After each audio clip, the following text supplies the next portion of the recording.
Hello friends, आप सभी का स्वागत है इस चैनल में। इस वीडियो में हम लैंग्वेज एंड स्क्रिप्ट, भारत की भाषाओं और लिपियों से संबंधित इंपॉर्टेंट क्वेश्चन कवर करने की कोशिश करेंगे।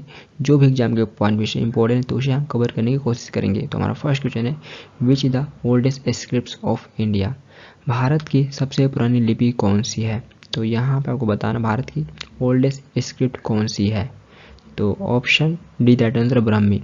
ब्राह्मी स्क्रिप्ट ये भारत की ओल्डेस्ट स्क्रिप्ट है। तो option D that answer Brahmi. And friends, ये चैनल आपके लिए हेल्पफुल है तो अपना फीडबैक दे सकते हैं, इस चैनल को सब्सक्राइब कर सकते हैं फॉर मोर वीडियो, एंड इस वीडियो को भी लाइक कमेंट एंड शेयर कर सकते हैं। नेक्स्ट है, who deciphered the inscription of Ashoka and the Brahmi script. Ashok के शिलालेख और ब्राह्मी लिपि किसके द्वारा पढ़ा गया था? तो यहाँ पे आपको बताना अशोक के शिलालेख और ब्राह्मी स्क्रिप्ट को किसके द्वारा पढ़ा गया था। तो ऑप्शन सी राइट आंसर है जेम्स प्रिंसप। जेम्स प्रिंसप के द्वारा अशोक की शिलालेख और ब्राह्मी लिपि को पढ़ा गया था। तो जेम्स प्रिंसप एक इंग्लिश स्कॉलर, एक इंग्लिश विद्वान था जो 1837 में अशोक के शिलालेख और ब्राह्मी लिपि को पढ़ा था। तो ये पहली बार अशोक के शिलालेख और ब्राह्मी लिपि को 1837 एडी में पढ़ा था। तो ऑप्शन सी राइट आंसर है जेम्स प्रिंसप। नेक्स्ट है, in which direction why the Brahmi script written. Brahmi लिपि किस दिशा की ओर लिखी जाती थी? तो यहाँ पे आपको बताना है ब्राह्मी स्क्रिप्ट ये किस डायरेक्शन की ओर लिखी जाती थी। तो ऑप्शन ई दैट आंसर है लेफ्ट टू राइट। ब्राह्मी लिपि को लेफ्ट टू राइट लिखी जाती थी। तो ऑप्शन ई दैट आंसर है लेफ्ट टू राइट। नेक्स्ट है, what is the ancient form of Devanagari script. Devanagari लिपि का प्राचीन रूप क्या है? तो ऑप्शन बी दैट आंसर है ब्राह्मी। ब्राह्मी ये देवनागरी स्क्रिप्ट का एंशिएंट फॉर्म है, एक प्राचीन रूप है देवनागरी लिपि का। तो ऑप्शन बी दैट आंसर है ब्राह्मी। नेक्स्ट है, in which script Hindi is written. Hindi किस लिपि में लिखी जाती है? तो यहाँ पर आपको बताना हिंदी ये किस स्क्रिप्ट में लिखी जाती है। तो ऑप्शन डी दैट आंसर है देवनागरी। हिंदी ये देवनागरी स्क्रिप्ट में लिखी जाती है। तो ऑप्शन डी दैट आंसर है देवनागरी। नेक्स्ट है, which of the following scripts is considered as the mother of all modern Indian scripts.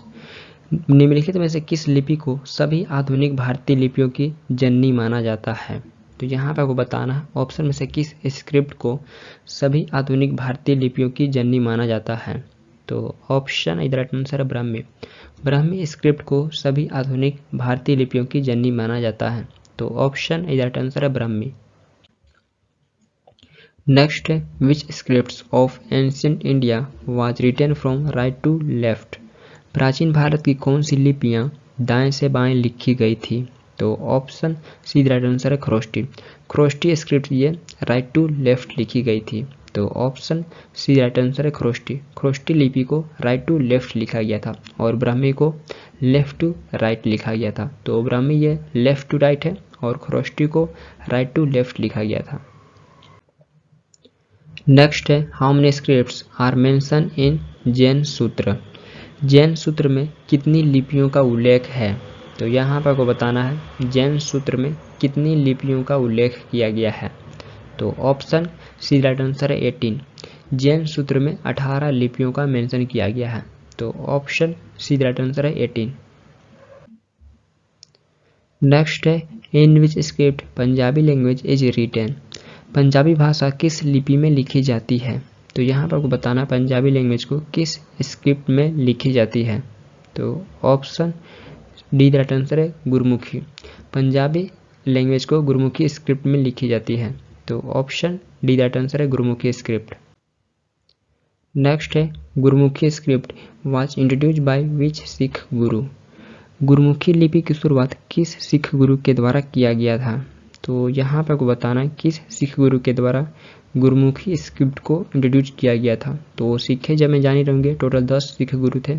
तो यहाँ पर आपको बताना इन 10 में से किन के द्वारा गुरमुखी स्क्रिप्ट को इंट्रोड्यूस किया गया था। तो ऑप्शन बी राइट आंसर है गुरु अंगद देव जी। तो ये सिखिज्म में सेकेंड गुरु थे, ये दूसरे गुरु थे। तो इनके द्वारा गुरमुखी स्क्रिप्ट को इंट्रोड्यूस किया गया था। तो ऑप्शन बी राइट आंसर है गुरु अंगद देव जी।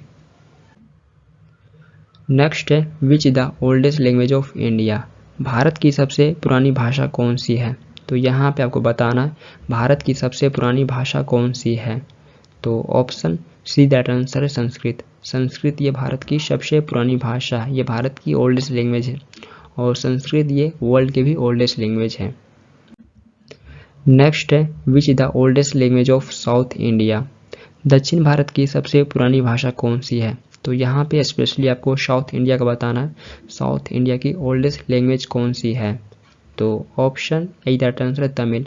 तमिल ये साउथ इंडिया की सबसे ओल्डेस्ट लैंग्वेज है, तो ये स्पेशली साउथ इंडिया की ओल्डेस्ट लैंग्वेज है। तो ऑप्शन ए दैट आंसर है तमिल। नेक्स्ट है the language of which region of India belong to the Dravidian language family. Bharat के किस क्षेत्र की भाषा द्रविड़ भाषा परिवार से संबंधित है। तो यहाँ पे आपको बताना भारत के किस रीजन की लैंग्वेज द्रविडियन लैंग्वेज फैमिली से रिलेटेड है। तो ऑप्शन डी दैट आंसर है सदर्न इंडिया। सदर्न इंडिया की लैंग्वेज ये द्रविडियन लैंग्वेज फैमिली से रिलेटेड है। तो ऑप्शन डी दैट आंसर है सदर्न इंडिया। तो सदर्न इंडिया में मलयालम, तेलुगु, तमिल, कन्नड़, तो ये सारे द्रविडियन लैंग्वेज फैमिली से रिलेटेड है। तो ऑप्शन डी दैट आंसर है सदर्न इंडिया। नेक्स्ट है which language of the India is called the Italian of the east. Bharat की किस भाषा को इटालियन ऑफ द ईस्ट कहा जाता है। तो ऑप्शन बी दैट आंसर है तेलुगु। तेलुगु को इटालियन ऑफ द ईस्ट कहा जाता है। तो तेलुगु भाषा के शब्द वोवेल साउंड के साथ एंड होते हैं, बिल्कुल इटालियन की तरह, तो इसलिए इसे इटालियन ऑफ द ईस्ट कहा जाता है। तो तेलुगु को इटालियन ऑफ द ईस्ट कहा जाता है। तो ऑप्शन बी दैट आंसर है तेलुगु। नेक्स्ट है in which script is English written. English किस लिपि में लिखी जाती है। तो ऑप्शन इज राइट आंसर है लेटिन। इंग्लिश ये लेटिन स्क्रिप्ट में लिखी जाती है। तो ऑप्शन इज राइट आंसर है लेटिन। नेक्स्ट है विच स्टेट और UT of India has English as its official language. Bharat के किस राज्य या केंद्र शासित प्रदेश में अंग्रेजी राजभाषा है। तो यहाँ पे आपको बताना है भारत के किस स्टेट या यूटी में इंग्लिश एक ऑफिशियल लैंग्वेज है। तो ऑप्शन बी दैट आंसर है नागालैंड। तो ये नागालैंड की ऑफिशियल लैंग्वेज है। तो नागालैंड ये एक हमारा स्टेट है, तो नागालैंड की ऑफिशियल लैंग्वेज इंग्लिश है। तो ऑप्शन बी दैट आंसर है नागालैंड। नेक्स्ट है how many Indian language are given the status of classical language by central government. केंद्र सरकार द्वारा कितनी भारतीय भाषाओं को शास्त्रीय भाषा का दर्जा दिया गया है। तो यहाँ पे आपको बताना है सेंट्रल गवर्नमेंट के द्वारा कितनी भारतीय भाषाओं को क्लासिकल लैंग्वेज का स्टेटस दिया गया है। तो ऑप्शन बी दैट आंसर है 6। भारत की 6 भाषाओं को क्लासिकल लैंग्वेज का स्टेटस दिया गया है। तो ये भारत की 6 भाषाएं जिन्हें क्लासिकल लैंग्वेज का स्टेटस दिया गया है। तो पहली लैंग्वेज तमिल बनी थी, तमिल को 2004 में डिक्लेयर किया गया था। देन सेकेंड लैंग्वेज संस्कृत बनी थी, तो संस्कृत को 2005 में क्लासिकल लैंग्वेज का स्टेटस दिया गया था। देन थर्ड भाषा कन्नड़ बनी थी, कन्नड़ को 2008 में डिक्लेयर किया गया था। देन फोर्थ तेलुगु बनी थी, तो तेलुगु को भी 2008 में ही डिक्लेयर किया गया था, एक क्लासिकल लैंग्वेज का स्टेटस 2008 में ही दिया गया था तेलुगु को। देन फिफ्थ मलयालम बनी थी, मलयालम को 2013 में डिक्लेयर किया गया था। Then last and sixth Odia, तो ओडिया को 2014 में डिक्लेयर किया गया था। तो ये इंपॉर्टेंट है, आपसे एग्जाम में क्वेश्चन पूछे जा सकते हैं। कन्नड़ को क्लासिकल लैंग्वेज का स्टेटस किस वर्ष दिया गया था, तो 2008 में। तो ये डेट भी इंपॉर्टेंट है, एग्जाम में क्वेश्चन पूछे जा सकते हैं। और टोटल 6 भारतीय भाषाएं हैं जिन्हें क्लासिकल लैंग्वेज का स्टेटस दिया गया है सेंट्रल गवर्नमेंट के द्वारा। नेक्स्ट है 8th schedule of the constitution of India is related to. भारतीय संविधान की 8वीं अनुसूची का संबंध किससे है। तो option is right answer language. भारतीय संविधान की 8वीं अनुसूची का संबंध लैंग्वेज भाषा से है। तो ऑप्शन इज राइट आंसर है लैंग्वेज। नेक्स्ट है how many language were initially included in the 8th schedule of the Indian constitution. भारतीय संविधान की 8वीं अनुसूची में प्रारंभ में कितनी भाषाओं को शामिल किया गया था। तो यहाँ पर आपको बताना जब भारतीय संविधान बना था तो उस टाइम 8th शेड्यूल में कितनी भारतीय भाषाओं को शामिल किया गया था। तो ऑप्शन सी राइट आंसर 14। जब हमारा संविधान बना था तो उस टाइम 8th शेड्यूल में 14 भारतीय भाषाओं को शामिल किया गया था। तो उस टाइम 14 ऑफिशियल लैंग्वेज थे, लेकिन करंटली आपको 22 ऑफिशियल लैंग्वेज देखने को मिलेंगे। तो करंटली 8th शेड्यूल में 22 ऑफिशियल लैंग्वेज को ऐड किया गया है, लेकिन प्रारंभ में 14 ऑफिशियल लैंग्वेज थे। तो एग्जाम क्वेश्चन पूछे जाते हैं प्रारंभ में कितने थे, तो 14 और करंटली कितने हैं, तो 22 ऑफिशियल लैंग्वेज है। और जैसा कि ये देख सकते हैं ये भारत की 22 ऑफिशियल लैंग्वेज है। तो ये देख सकते हैं ये 22 ऑफिशियल लैंग्वेज है और ये किस स्टेट की ऑफिशियल लैंग्वेज है तो ये भी यहाँ पे मेंशन है। तो आप इसे पॉज करके देख सकते हैं। नेक्स्ट है under which constitutional amendment 4 language were added to the 8th schedule of the Indian constitution thereby raising their number to 22। किस संविधान संशोधन के तहत भारतीय संविधान की 8वीं अनुसूची में 4 भाषाओं को जोड़ा गया जिससे उनकी संख्या बढ़कर 22 हो गई है। तो यहाँ पर को बताना है किस अमेंडमेंट के तहत 8th शेड्यूल में 4 लैंग्वेज को ऐड किया गया जिससे उनकी संख्या बढ़कर अब टोटल 22 हो गई है।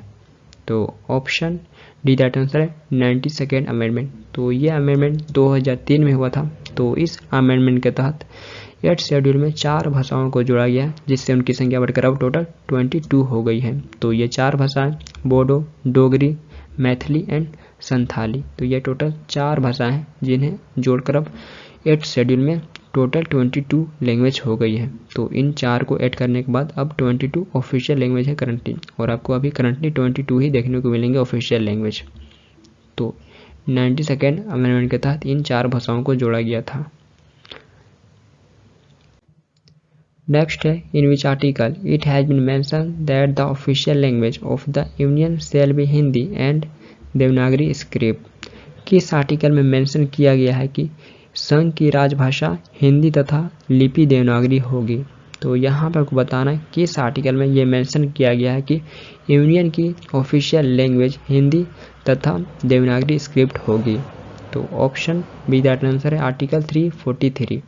तो आर्टिकल 343 में ये मेंशन किया गया है कि यूनियन की राजभाषा हिंदी तथा स्क्रिप्ट देवनागरी होगी। तो ऑप्शन बी दैट आंसर ये आर्टिकल 343 में मेंशन किया गया है। तो हिंदी ये ऑफिशियल लैंग्वेज होगी, ये आर्टिकल 343 में मेंशन किया गया है। नेक्स्ट है in which article of the constitution this is a provision to provide primary education by states in the mother tongue. संविधान के किस आर्टिकल में राज्यों द्वारा प्राथमिक शिक्षा मातृभाषा में दिए जाने का प्रावधान है। तो ऑप्शन सी दैट आंसर है आर्टिकल 350A। आर्टिकल 350A में यह प्रावधान दिया गया है। नेक्स्ट है which the most spoken language in India. Bharat में सबसे अधिक बोली जाने वाली भाषा कौन सी है। तो यहाँ पे आपको बताना भारत में सबसे अधिक बोली जाने वाली भाषा कौन सी है। तो ऑप्शन ए दैट आंसर है हिंदी। हिंदी ये भारत की मोस्ट स्पोकन लैंग्वेज है। तो ऑप्शन ए दैट आंसर है हिंदी, और ये वर्ल्ड की 4th मोस्ट स्पोकन लैंग्वेज है। तो हिंदी ये भारत में सबसे अधिक बोली जाने वाली भाषा है और ये वर्ल्ड की 4th सबसे अधिक बोली जाने वाली भाषा है। नेक्स्ट है where is the central institute of Indian language located. केंद्रीय भारतीय भाषा संस्थान कहाँ स्थित है। तो यहाँ पे आपको बताना केंद्रीय भारतीय भाषा संस्थान कहाँ स्थित है। Central institute of Indian language ये कहाँ लोकेटेड है। तो option B that answer Mysuru.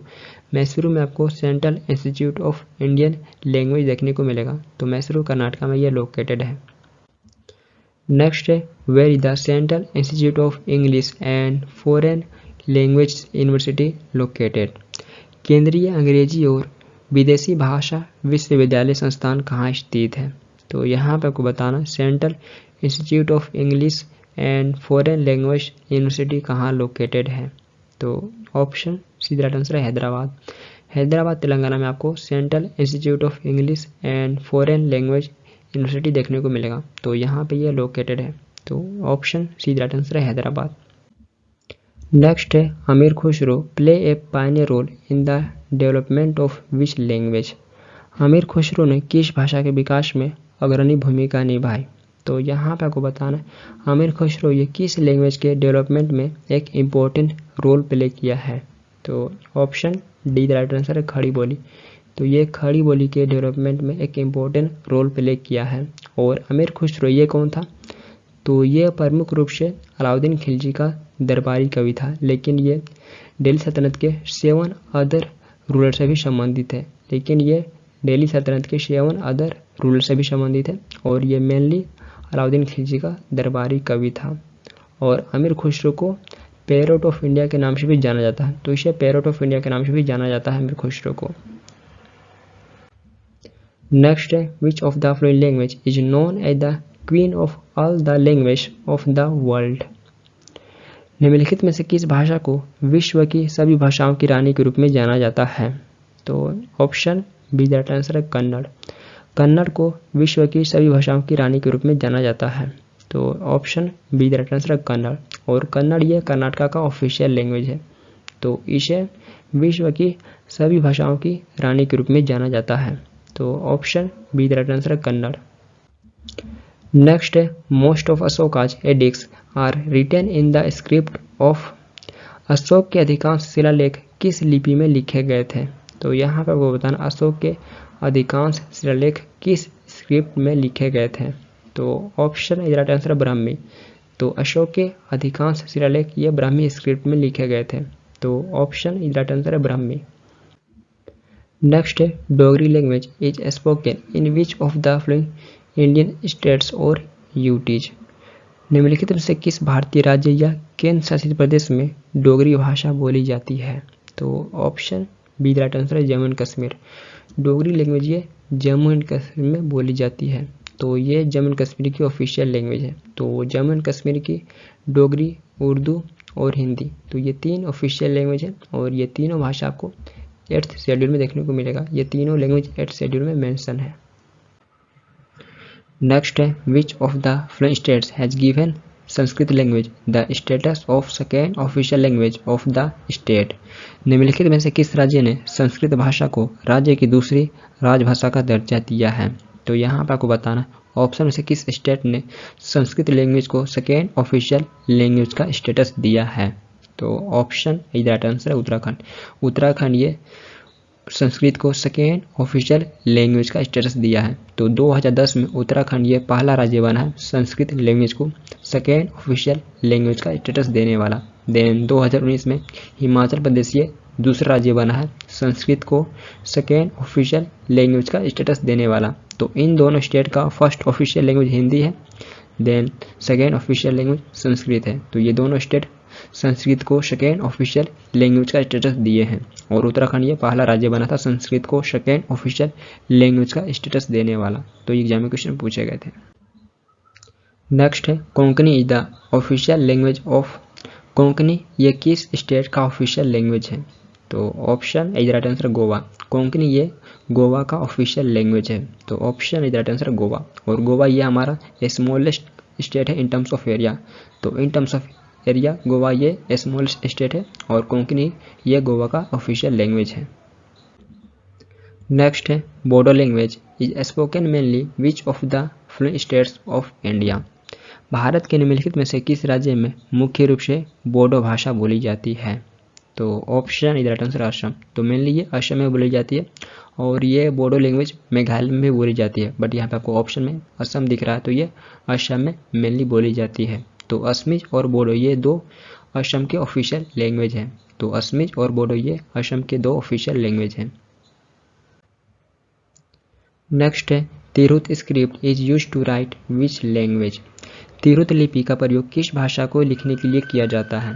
तो यहाँ पर आपको बताना है तिरहुत स्क्रिप्ट का प्रयोग किस लैंग्वेज को लिखने के लिए किया जाता है? तो option B the right answer है मैथिली। मैथिली लैंग्वेज को लिखने के लिए तिरहुत स्क्रिप्ट का प्रयोग किया जाता है, तो option B the right answer है मैथिली। नेक्स्ट है, which of the following language of Bihar use the Tirhut script. Bihar की निम्नलिखित में से किस भाषा में तिरहुत लिपि का प्रयोग होता है? तो यहाँ पर आपको बताना ऑप्शन में से किस लैंग्वेज में तिरहुत स्क्रिप्ट का प्रयोग किया जाता है? तो option see the right answer Maithili. Maithili language में ही तिरहुत स्क्रिप्ट का प्रयोग किया जाता है और मैथिली आपको 8th शेड्यूल में भी देखने को मिलेगा, ये 8th शेड्यूल में भी मेंशन है। तो ये एक बिहार का लैंग्वेज है, तो इसे लिखने के लिए तिरहुत स्क्रिप्ट का प्रयोग किया जाता है। तो इस टाइप के भी एग्जाम में क्वेश्चन पूछे जाते हैं। नेक्स्ट है, the national language of India is. Bharat की राष्ट्रीय भाषा है, तो यहाँ पे आपको बताना भारत की राष्ट्रीय भाषा कौन सी है? तो option D the right answer है, नो एनी नेशनल लैंग्वेज। तो भारत का कोई राष्ट्रीय भाषा नहीं है, बट हिंदी को ऑफिशियल लैंग्वेज का स्टेटस प्राप्त है। तो हिंदी को ऑफिशियल लैंग्वेज का स्टेटस प्राप्त है, ये भारत का ऑफिशियल लैंग्वेज है, ये पूरे भारत का ऑफिशियल लैंग्वेज है, बट भारत का कोई नेशनल लैंग्वेज नहीं है। नेक्स्ट है, which of the following is the official language of the union territory Lakshadweep. निम्नलिखित में से कौन सा इंडियन टेरिटरी लक्षद्वीप का ऑफिशियल लैंग्वेज है। तो यहाँ पर आपको बताना ऑप्शन में से कौन सा यूटी लक्षद्वीप का एक ऑफिशियल लैंग्वेज है। तो option D the right answer है, मलयालम। मलयालम ये यूटी लक्षद्वीप का ऑफिशियल लैंग्वेज है, और मलयालम ये केरला का भी ऑफिशियल लैंग्वेज है, बट ये लक्षद्वीप का भी ऑफिशियल लैंग्वेज है। नेक्स्ट है, which academy promotes and develops literature in all the 22 language of India. कौन सी एकेडमी भारत की सभी 22 भाषाओं में साहित्य को बढ़ावा और विकसित करती है। तो यहाँ पे आपको बताना है कौन सी एकेडमी भारत की सभी 22 भाषाओं में साहित्य को बढ़ावा और विकसित करती है। तो option B the right answer है, साहित्य अकेडमी। साहित्य अकेडमी ये भारत के सभी 22 भाषाओं में लिटरेचर को प्रमोट्स एंड डेवलप करती है। तो option B the right answer है, साहित्य अकेडमी। नेक्स्ट है, the language of the Satavahana inscription was. Satavahana शिलालेखों की भाषा थी। तो यहाँ पे आपको सातवाहना डायनेस्टी के शिलालेखों की भाषा बताना कौन सी थी। तो option is the right answer, Prakrit.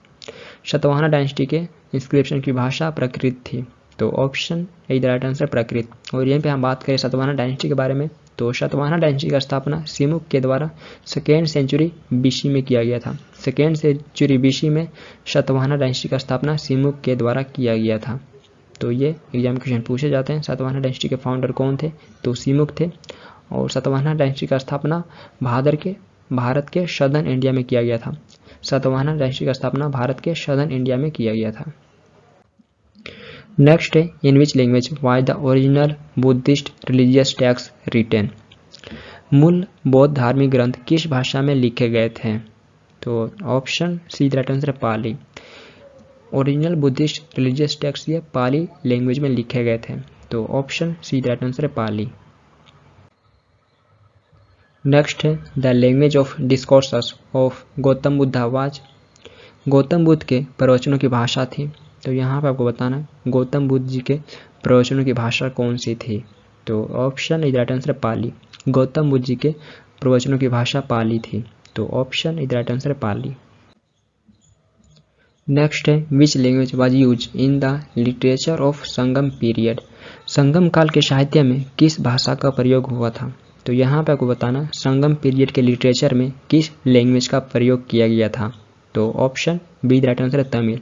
Sangam period के लिटरेचर में तमिल लैंग्वेज का प्रयोग किया गया था। तो option B the right answer है, तमिल। और यहीं पे हम बात करें संगम पीरियड के बारे में, तो संगम पीरियड के दौरान सदर्न इंडिया में 3 डायनेस्टी रूल किए थे।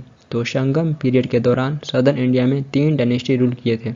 First Chera, then second Chola, then third Pandyas. तो ये 3 डायनेस्टी रूल किए थे संगम पीरियड के दौरान। और संगम पीरियड के लिटरेचर में तमिल लैंग्वेज का प्रयोग किया गया था। तो option B the right answer है, तमिल। नेक्स्ट है, which the oldest Dravidian language. सबसे पुरानी द्रविड़ भाषा कौन सी है। तो यहाँ पे आपको ओल्डेस्ट द्रविडियन लैंग्वेज बताना कौन सी है। तो option is the right answer है, तमिल। तमिल ये ओल्डेस्ट द्रविडियन लैंग्वेज है, और ये सदर्न इंडिया का भी ओल्डेस्ट लैंग्वेज है। तो ये पूरे सदर्न इंडिया का भी ओल्डेस्ट लैंग्वेज है, तमिल।